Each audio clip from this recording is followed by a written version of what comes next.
अच्छा बच्चों, अब हम ये देखते हैं कि ये जो मेजर ग्रुप ऑफ प्रोटेस्टा हमने स्टार्ट किया हुआ था, और मेजर ग्रुप ऑफ प्रोटेस्टा तीन है। उनमें से एक हम पढ़ रहे हैं प्रोटोजोन, एनिमल लाइक प्रोटेस्ट। और इसका इस लेक्चर में जो ग्रुप हम डिस्कस करने जा रहे हैं animal like protest mean protozoan का, वो है सीलिएट्स। अच्छा जी, सीलिएट्स यूनिसेलुलर ऑर्गेनिज्म, मतलब ये कानूनी नहीं बनाते, अकेले अकेले पाए जाते हैं, यूनिसेलुलर ऑर्गेनिज्म। और इनमें एक आउटर कवरिंग है जो फ्लेक्सिबल, ठीक है, चेंजेबल। अब ये इसको हम पेलिकल कहते हैं। ये पेलिकल की डिटेल आपकी बुक में नहीं है, लेकिन पेलिकल क्या होता है कि ये सेल मेम्ब्रेन के नीचे कोई केमिकल मटेरियल जमा हो जाता है इस तरह, यहाँ पे ये पेलिकल कहलाएगी। अब जब पेलिकल का वर्ड यूज कर देते हैं तो फिर सेल मेम्ब्रेन को हम अलग से लिखते नहीं है, हम ये कह देते हैं आउटर कवरिंग कार्ड पेलिकल। अब वो अंडरस्टूड होता है कि ये पेलिकल सेल मेम्ब्रेन के साथ मटेरियल अटैच हो गया है, ठीक है, एक्सकेलेटन टाइप कोई चीज बन गई है और साथ ही उसके सेल मेम्ब्रेन अटैच है, तो ये पेलिकल हो गया। अब ये फ्लेक्सिबल है, ये याद रखें, चेंजेबल है, ये सेल की प्रोटेक्शन करेगी, लेकिन सेल अगर बॉडी अपनी शेप चेंज करना चाहे तो अपनी शेप चेंज कर सकता है। अच्छा जी, फिर इसकी जो सेल की सरफेस है उससे बहुत ज्यादा सीलिया निकलते हैं, थाउजेंड्स ऑफ सीलिया। अच्छा, ये सीलिया इतने ज्यादा है इसकी सेल की सरफेस के ऊपर, ये पैरामीशियम मैंने ड्रा किया हुआ है, तो इसकी सरफेस के ऊपर इतने ज्यादा सीलिया हैं। सीलिया शार्ट हेयर लाइक स्ट्रक्चर होते हैं, ये फ्लैजेला से छोटे होते हैं और ये भी माइक्रोट्यूब्यूल के बने होते हैं और बेसल बॉडी से निकलते हैं। ये सारी चीजें भी आपको पता है पहले से। और ये जो सीलिया है, सीलिया इतनी कोऑर्डिनेटेड फैशन में बीट करते हैं, बेंड होते हैं कि इतने ज़्यादा थाउजेंड्स के हिसाब से, तो इतने कोऑर्डिनेटेड फैशन में ये बेंड होते हैं कि ऑर्गेनिज्म आगे भी जा सकता है और पीछे लेके जाना हो पीछे भी लेके जा सकते हैं ऑर्गेनिज्म को, और रोटेट कराना हो रोटेट भी करा सकते हैं। पूरी पैरामीशियम की सरफेस भरी होती है सीलिया से, और ये सीलिया थाउजेंड्स के हिसाब से होते हैं लेकिन कोऑर्डिनेटेड फैशन में मूव करते हैं। कब इनको कंट्रैक्ट होना है, कब रिलैक्स होना है, कितनों को कंट्रैक्ट होना है, कितनों को रिलैक्स होना है, किस साइड वालों को कंट्रैक्ट होना है, किस को रिलैक्स होना है, ताकि जो ऑर्गेनिज्म है वो टर्न अराउंड भी हो सके, फॉरवर्ड भी जा सके और बैकवर्ड भी जा सके। अच्छा, इसके अलावा बच्चे ये जो कुछ ऐसे भी आप पढ़ेंगे सीलिएट्स जो अटैच रहते हैं किसी जगह पे, जो मोटाइल नहीं है, जो सेसाइल है, जो एक जगह रुके रहते हैं। अच्छा, अगर कोई अटैच रहते हैं सबस्ट्रेटम के साथ, किसी चीज के साथ, तो वहां फिर ये सीलिया क्या काम करते हैं? तो सीलिया वहां ये काम कर रहे होते हैं कि जब ऊपर से पानी गुजर रहा होता है ना, आपको पता है ये एक्वेटिक है, पानी में रहने वाले ऑर्गेनिज्म, तो सीलिया वाटर करंट्स को इस तरह आगे फॉरवर्ड करते रहते हैं, तो वाटर को आगे भेजते जाएंगे, तो ये साइटोस्टोम होता है, यहाँ से वाटर इलांग विद न्यूट्रिएंट इधर एंटर हो जाएगा अंदर, ठीक है, बॉडी के अंदर चला जाएगा। तो ये इनका काम होता है सीलिया का। जब लोकोमोशन ना कर रहे हो तो उन ऑर्गेनिज्म में इनका सिर्फ यही काम होता है कि ये वाटर करंट्स को आगे को, जो इसका सेल का एक जगह डिप्रेशन सा होता है, ग्रू सा बना होता है, वहां से अंदर इंजेक्शन हो रही होती है, तो उधर भेज रहे होते हैं वाटर अलॉन्ग विद न्यूट्रिएंट।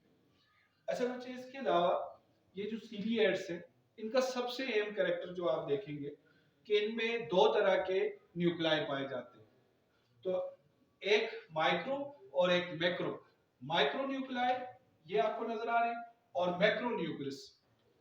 अब जरा आप दोनों तरह के न्यूक्लियस, क्योंकि ये इम्तिहान में क्वेश्चन आता है शॉर्ट क्वेश्चन, तो इनको जरा आपने समझना है, माइक्रो छोटे और मैक्रो बड़े, ये तो आप समझ गए। ये जो माइक्रो न्यूक्लियाई है, ये वन और मोर, एक या एक से ज्यादा होते हैं, पहली बार डिप्लॉइड होते हैं। माइक्रोन्यूक्लियाई डिप्लॉइड होते हैं। अब डिप्लॉइड मीन कि इनके अंदर जो क्रोमोसोम्स होते हैं वो पेयर की फॉर्म में होते हैं। जब दो दो एक जैसे क्रोमोसोम होना, एक पेयर्स की फॉर्म, मतलब एक जैसे क्रोमोसोम्स का पेयर, जैसे हमारे 46 क्रोमोसोम है ना, असल में 23 पेयर है, और हर पेयर में दो क्रोमोसोम है, एक हमारी मदर का एक हमारी फादर का आया हुआ है, तो इसलिए दो क्रोमोसोम जो एक जैसे होते हैं, जिन पे एक जैसे जीन होते हैं, उनको एक होमोलॉगस पेयर कहते हैं। तो अगर किसी न्यूक्लियस के अंदर पेयर की फॉर्म में क्रोमोसोम मौजूद हो तो ये डिप्लॉइड न्यूक्लियस कहलाता है। तो मतलब टू सेट्स ऑफ क्रोमोसोम भी आप कह सकते हैं, डाइप्लाइड मीन ये भी मतलब बनता है। जैसे हमारा डिप्लाइड सेल उसमें 46 क्रोमोसोम है, टू सेट कैसे 23 का एक सेट है, 23 का दूसरा, 23 मैटरनल 23 पैटर्नल।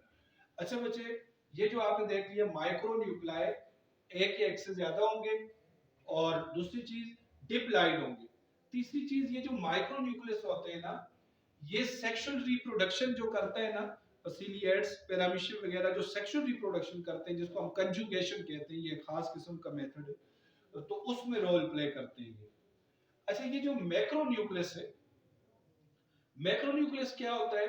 ये एक होता है पहली बात, दूसरी चीज ये लार्ज होता है, बड़ा होता है, तीसरी चीज ये पॉलीप्लाइड होता है। अब पॉलीप्लाइड क्या होता है कि अगर किसी न्यूक्लियस में तीन तीन क्रोमोसोम एक जैसे हो, चार चार क्रोमोसोम एक जैसे हो, पांच पांच हो, तो वो polyploid, having many sets of chromosome. देखें, एक सेट हो तो haploid one n, two set हो तो डिप्लाइड, ठीक है, दोनों क्रोमोसोम एक जैसे, और ट्राइप्लाइड तीन तीन क्रोमोसोम एक जैसे, पॉलीप्लाइड बहुत सारे क्रोमोसोम एक जैसे इनके अंदर। तो इसलिए ये आगे टर्मिनोलॉजी आपको समझ आ जाएगी। तो ये जो मैक्रो न्यूक्लियस है उसका काम क्या होता है? ये सेल मेटाबॉलिज्म और ग्रोथ को कंट्रोल करता है। सेल के अंदर जितना भी मेटाबॉलिज्म हो रहा होता है और ग्रोथ उसको कंट्रोल करता है। अच्छा बच्चे, ये माइक्रो और मैक्रो न्यूक्लियस की आपको कैरेक्टरिस्टिक्स पता चल गई, ये आपको शॉर्ट क्वेश्चन के लिए याद रखना है। अब ये जो सेक्सुअल रिप्रोडक्शन कैसे करते हैं, तो ये आपको पूरा प्रोसेस तो समझने की जरूरत नहीं है, लेकिन आपको इतना पता हो कि सेक्सुअल रिप्रोडक्शन में ये एक पैरामीशियम है, सपोज ये दूसरा पैरामीशियम है, और इनमें ये माइक्रो न्यूक्लियस है, मैक्रो न्यूक्लियस है। तो माइक्रो न्यूक्लियस ये दोनों करीब आएंगे, कंजुगेट का मतलब ये कंजुगेट बनेंगे, माइक्रो न्यूक्लियाई इनके क्या हो जाएंगे, एक दूसरे में ट्रांसफर हो जाएंगे, और फिर वो मिलके जाइगोट बनाएंगे, एक इसका एक इसका एक इसका एक इसका, और जाइगोट बनाने के बाद दोबारा मियासिस होगी, वो अलग अलग हो जाएंगे, फिर दोनों सेल भी अलग हो जाएंगे। अब इनका जेनेटिक मटेरियल एक्सचेंज हो गया, दोनों सेल अलग होने के बाद फिर वो जो एसेक्सुअल रिप्रोडक्शन है, बाइनरी फिशन, उससे डिवाइड करेंगे। तो इस तरह जो नेक्स्ट प्रोजेनी आएगी उसमें नए जीन्स आ जाएंगे, क्योंकि एक्सचेंज ऑफ जेनेटिक मटेरियल हुआ है। This is a sort of sexual reproduction, जिसको हम कंजुगेशन कहते हैं। तो ये आपको डिटेल में पढ़ने की जरूरत तो नहीं है, सिर्फ इतना याद रखें, कंजुगेशन एक मैकेनिज्म है जिसमें दो सीलिएट्स या दो पैरामीशियम एक दूसरे के करीब आते हैं, और वो एक्सचेंज ऑफ जेनेटिक मटेरियल करते हैं, और फिर एक दूसरे से अलग होते हैं, और उसके बाद वो डिवाइड कर जाते हैं। अच्छा बच्चे, एक चीज इस लेक्चर में अभी तक हमने डिस्कस नहीं की, कि ये पैरामीशियम क्योंकि फ्रेश वाटर में रहता है, और सिलियर्स ये आपको पता है कि जो फ्रेश वाटर में रह रहे हैं, वहां पे एक प्रॉब्लम होती है। फ्रेश वाटर में क्योंकि सॉल्ट्स बहुत कम होते हैं, तो जब सॉल्ट्स बहुत कम हो तो वो वाटर कौन सा होता है? Hypotonic, hypotonic. और अंदर सॉल्ट्स इनके ज्यादा है, हाइपरटोनिक कंडीशन है। अंदर कंसंट्रेटेड सॉल्यूशन है, बाय डाइल्यूट सॉल्यूशन है। अच्छा बच्चे, जो भी फ्रेश वाटर में रह रहे होते हैं ना ऑर्गेनिज्म, ये फिशेस रह रही है फ्रेश वाटर में जहाँ साल्ट कंसंट्रेशन कम है, रिवर लेक्स पॉन्ड्स वगैरह, बाहर हाइपोटोनिक मीडियम होता है, वाटर पोटेंशियल बाहर बहुत हाई होता है, हाई वाटर पोटेंशियल है काफी, और अंदर वाटर पोटेंशियल लो है। तो वाटर हाई वाटर पोटेंशियल से लोअर की तरफ जाएगा, तो वाटर हर वक्त अंदर इंटर होने की कोशिश करेगा, हर वक्त पानी अंदर आएगा, ठीक है। तो अब इनका बचना बहुत मुश्किल हो जाता है। हालांकि पेरिकल होती है, लेकिन आपको पता है वो इतनी रिजिड नहीं होती सेलवान की तरह, कि अंदर पानी जितना भी आएगा तो ये बस्ट नहीं होगा। तो ये इसके बस्ट होने के चांसेस है अगर ये पानी को निकालेगा नहीं। दूसरा, इतना पानी अंदर आएगा तो अंदर सारा कुछ डाइल्यूट हो जाएगा। जब सब कुछ डाइल्यूट हो जाएगा तो मेटाबॉलिज्म सप्रेस हो जाएगा, प्रॉपर्ली मेटाबॉलिक एक्टिविटीज नहीं हो सकेंगी। तो इसका सर्वाइवल इसी में है कि ये अपने अंदर से वाटर को बाहर निकालता रहे। तो ये कैसे निकालेंगे? जो ही पानी अंदर आएगा ना, तो फौरन उसको एक प्रोसेस है उसके तहत कंट्रैक्टाइल वैक्यूल में भेज दिया जाएगा, कंट्रैक्टाइल वैक्यूल में भेज दिया जाएगा, ठीक है। अब ये वैक्यूल, इसका साइज बड़ा होता जाएगा, बड़ा होता जाएगा, और पानी जो ही अंदर जाएगा तो सेल के साइटोप्लाज्म को डाइल्यूट नहीं करेगा, और वो जो ही साइटोप्लाज्म की रिक्वायरमेंट से ज्यादा होगा वैक्यूल के अंदर चला जाएगा, वैक्यूल बड़ा हो जाएगा। जब बड़ा होगा तो वो सेल मेम्ब्रेन के साथ अटैच होके यहाँ से क्या करेगा, एक्सोसाइटोसिस से सारे वाटर को बाहर निकाल देगा, ठीक है। सारे का सारा वाटर यहाँ से क्या हो जाएगा, बाहर निकल जाएगा। फिर और वाटर अंदर आएगा और कंट्रेक्टाइल वैक्यूल बनना शुरू हो जाएगा, वो बनना शुरू हो जाएगा, फिर वो बाहर रिलीज कर देगा सारे वाटर को। तो इस तरह ये वाटर को बैलेंस करते रहते हैं, ऑस्मो रेगुलेशन करते रहते हैं। अगर ये ना कर सके ना तो फिर इनका सर्वाइवल नहीं है।